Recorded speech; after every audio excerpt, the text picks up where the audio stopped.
Bibles to the book of 2 Peter, chapter 1.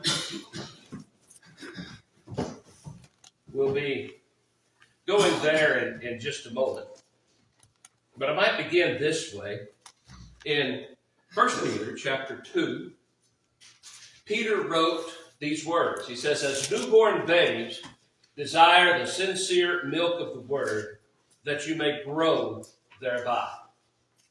Thinking about Christian growth tonight.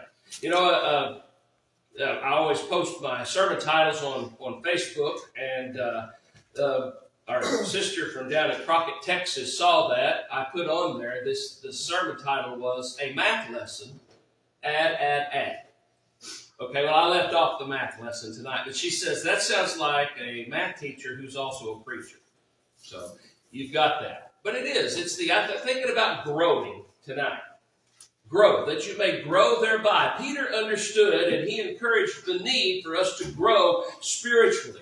He recognized that, we live in this world and it's all of its attraction and all of the things that would tempt us away, all of the things that would get us so involved that we forget to do the things that are necessary to grow, plus the discouragement that comes from various times along the way as well.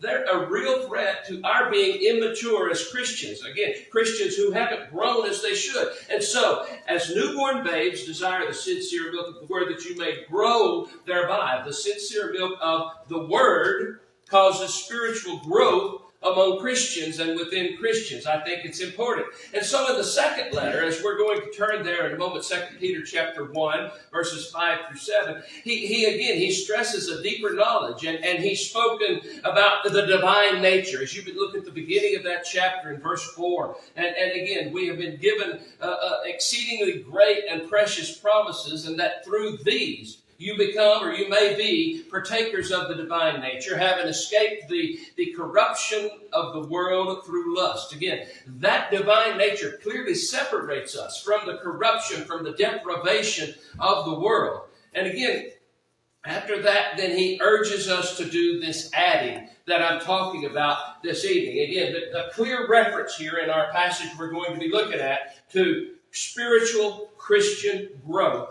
that we need to be mindful of, we need to be reminded of. I don't know how many lessons you guys have probably heard, but as I look at those people that have been involved in the church and everything, who are more older than I am and everything, been doing it longer than I am, how many lessons have you heard about what they often call the Christian graces and the need to add? Again, I can think of myself. I've been preaching for several years here.